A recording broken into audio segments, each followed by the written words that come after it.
Alright, what's going on, everybody? It's been a while. I have been away from the camera due to reasons simply just school. Lots of work to be done.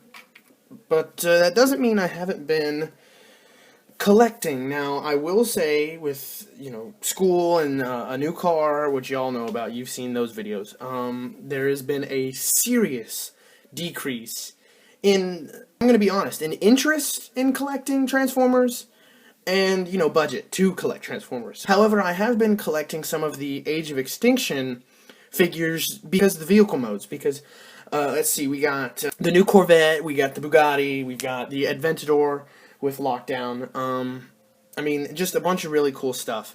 However, I wanted to talk about this guy because I got him today, and I am just blown away at this is the new Bumblebee. This is Age of Extinction Deluxe Class Bumblebee, not to be confused with the High Octane Bumblebee, which is the classic Camaro, which is another really cool car. But this is just regular Bumblebee. It is the brand new, I believe it's the 2015 Camaro, obviously modified heavily because Michael Bay. But anyway, I just wanted to talk about him because he's a really, really neat toy, and I'm just kind of blown away at this guy because I wasn't expecting this to be this good. I've watched a couple reviews and seen kind of how his transformation works, but once I got him in hand, I'm really excited about this guy. He's really cool, and I was gonna just shoot a review because whatever. Anyway, here he is in his Camaro mode. Now, right off the bat, there's a gripe. The painted yellow does not match the plastic yellow. You can see right here. Here's painted yellow, here's plastic yellow, and on the back, painted yellow, plastic yellow. Yes, and that does subtract from some of the paint budget. This Autobot symbol here is not painted. On the gas caps, these little windows are covered in black, and there's a gas cap there. It's supposed to be black, and there's one on this side too. I don't know if there's two gas caps on the Camaro. I really doubt it. But that's supposed to be black, and then I think the gas cap is either silver or black as well. And on the back, obviously the exhaust is unpainted, taillights are unpainted, Chevy logo's unpainted, and the license plate is unpainted.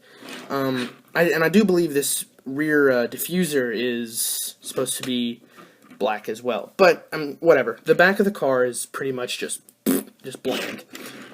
Everything else looks really good, though. The front, the headlights are this shiny blue.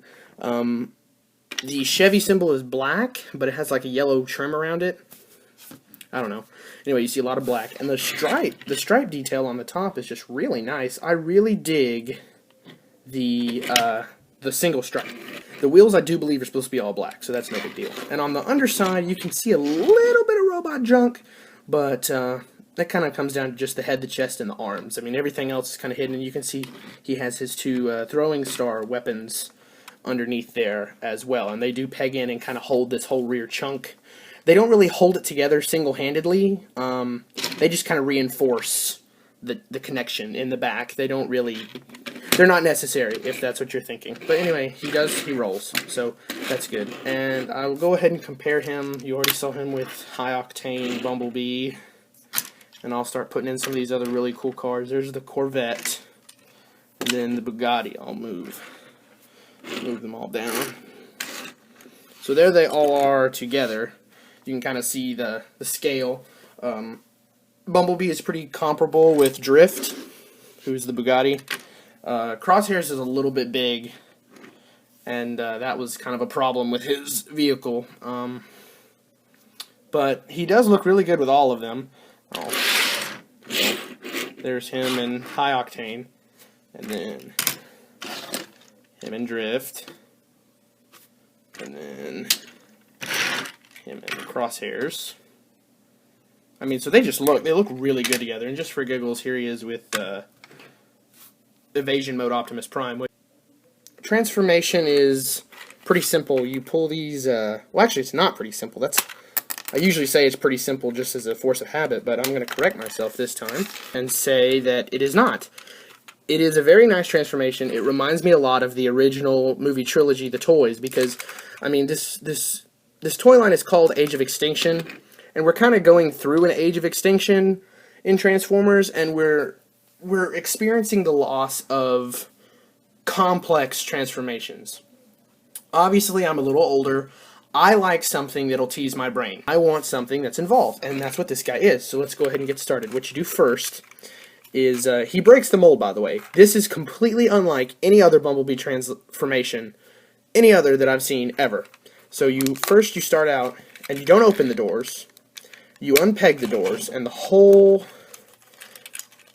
front fender panels of the car, they untab from this front, and you gotta be careful because there's a little tiny tab up there that you don't want to rip off.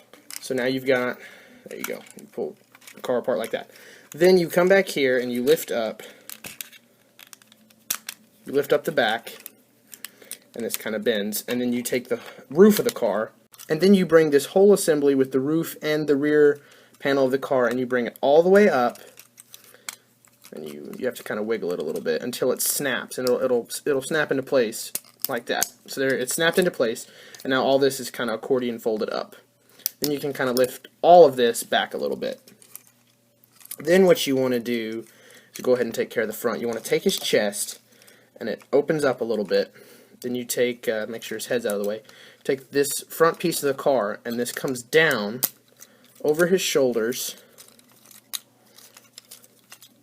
and it's a little stiff. I mean, that's a really good thing about this, is that all the joints are pretty tight. And you just kind of have to wiggle it in there, and you bring it all the way down, then it kind of folds up further, and then you close the chest over it. So that kind of gives his chest some bulk and hides that piece there. Then what you want to do is you want to come down to the legs, and you want to split them, and they kind of come out to the side like this. Then you want to rotate them 180 degrees. And then this piece here, this little side piece, kind of comes out from behind. And this is the full. First, what you want to do is you want to take the rear of the car, and you want to rotate this around and flip this up to cover that rear wheel right there. So both those flip up, my bad. Then you flip this whole piece down here. Let's see, I can get a cutaway. So what you do is you take this panel, and it unsnaps, and then this whole piece folds down. Then you take the foot, and you flip it, and then that flips down on the heel. Once again, this flips down on the heel, and then the whole foot rotates down like that. And then these panels here on the leg flip over onto the back of the leg.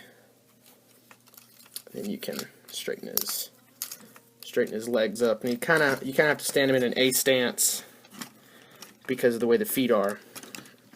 And straighten up his head, make sure this is back. And then the arms are pretty simple. You just take these front halves of the car, and you fold them down to where the headlights are facing you, and then you tilt them like that. And then the last thing you have to do is take the windshield, and they fold up, and they kind of, like, here's what happened. The windshield like that, or the window, and you just kind of fold it up, and it closes around his hand. And then you just kind of straighten him up, and there you have Bumblebee in his robot mode. Now after that, you can see what I'm talking about. He does have a very, very different transformation from all the other Bumblebees, and a completely different robot mode than all the other ones. He just looks different, and the only word I can think to describe it is he looks athletic. Now he's got a lot of sharp angles, but he also has a very muscular kind of structure to his legs, and even kind of his shoulders and his chest. It just looks very muscular to me. It looks like a more adult, if I can say so, Bumblebee. Even these back here, like in the movie, he's got these back here, and they kind of look like really buffed out calf muscles, is what I like to think. So I think this Bumblebee looks really ripped, is a good way to describe it. And anyway, he does have 2 weapons, and like I said, these are his throwing stars, and he can hold them in both hands. And he doesn't really use these in the movie, really. I don't think he ever does, actually, but he can hold them as if he's going to throw them as throwing stars. However, in his CGI model, these are his wheels that have transformed into these weird-looking things, and they kind of, instead of having doors, the doors on the back hanging off, he kind of has these back here, and you can't really do that without having a whole assembly. However, they do have 2 ports back here, and you just kind of peg them in, and it's close enough. There's really no way to have them sticking out to the side the way they are in the movie, so I mean, that's close enough. You kind of get it right there. I mean, I could see it. Them just kind of being on his back as his doors. However, there is a hidden gimmick. If you flip this hand around, he has his cannon arm, and that's completely and utterly, it came out of nowhere. I didn't really even see it until I saw, the instructions. But now in the movie, he has this claw weapon. When his gun comes out, it kind of looks like the Revenge of the Fallen Megatron. He's got the claw that wraps around his gun, and although they couldn't have done that here without including a separate piece, I do appreciate the fact that they kind of recreated it here with the panel lines. You can see it kind of looks like the claw around the gun. So, I mean, I know it's taking liberties and kind of seeing what's not really there, but for me, I think it's enough, knowing what he looked like in the movie and knowing the limitations of this toy, I'm completely fine with it. And another little juicy tidbit that they threw in here is actually his battle mask. Now, if you look at him, he does not look like he has his battle mask built in. Now, on the other Bumblebee toys, like the Human Alliance, and then I believe Battleblade Bumblebee had it too, you could tell that he had the battle mask built in because it was pretty obvious. Now, this guy, you can't really tell. It looks like his head is sculpted to be that way, but no, he actually does have the battle mask, and his head's a little small, so it takes some doing to get it down there. But once you wiggle it down enough, it looks pretty good. You can kind of see, in the movie, obviously he has those black insectoid-looking eye covers, and although it would have been very hard for them to paint, I would have liked for it to be that way. And another thing they did was in this form, his battle mask is a whole mask. His face literally changes into this mask. I mean, his mouth and none of this is exposed below his where his nose is. None of that's exposed. It's all closed in and inside the mask. So I would have been fine with them releasing this toy without the regular face. If they would have just included the masked head, I think that would have been really cool. Rumors of a remold of this guy that's Stinger. He transforms into the Camaro, because Stinger was a Pagani. I don't understand why he's a Camaro. But anyway, he has the masked face. So that should be cool, and it should be a nice little, change up from this. But the mask is kind of neat. It's a nice little feature. I appreciate that it's there. And they do have a very, very tiny painted Autobot symbol, and it actually is the Autobot symbol. Anyway, posability is pretty good on him. He's got a ball-jointed neck, a pretty complex shoulder. He has a swivel front and back, and then side to side. The elbow has about a 90-degree bend. No turning of any sort, but that's just kind of the nature of what's going on.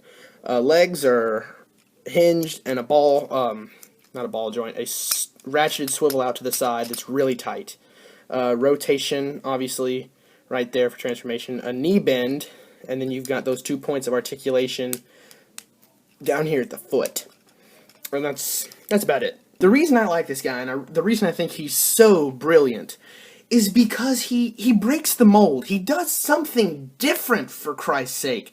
We got so many toys of him early on that weren't different enough. Transformation, I mean, it is completely different than, say, this guy. But the reason this guy is good is because he references the first ever Bumblebee toy to come out. Not the old Camaro, the first ever new Camaro to come out.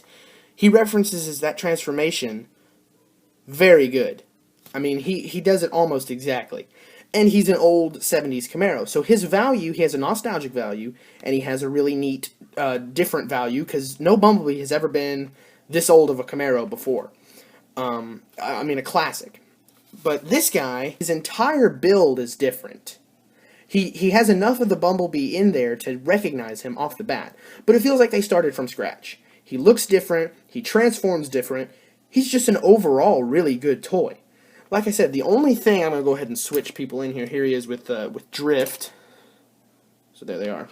And the reason, like, these other movie guys, they're pretty good just because they're really neat cars. But they don't really do anything earth-shattering. Like, there's crosshairs. They're just kind of to be expected. And here he is with Evasion Optimus, and oh my goodness, he's tall. There they are together. But I just really think this guy, obviously, behind Evasion Mode Prime, this is my second favorite toy out of Age of Extinction, just because he's different. He's complex enough to feel worthwhile. And, you know, he's different. He's new. And, I mean, that's pretty much it. And it doesn't sound like much, but when you get him in hand and you play with him and he just breaks all your expectations, it really does something. And I had to say something about him. And that says something. I mean, he broke all my expectations, and I thought I have to make a video because this guy's brilliant. Anyway, thank you for viewing this video. I'm sorry if it was a little long because obviously I had a lot to say. But I hope you have a Merry Christmas, and we'll see you next year.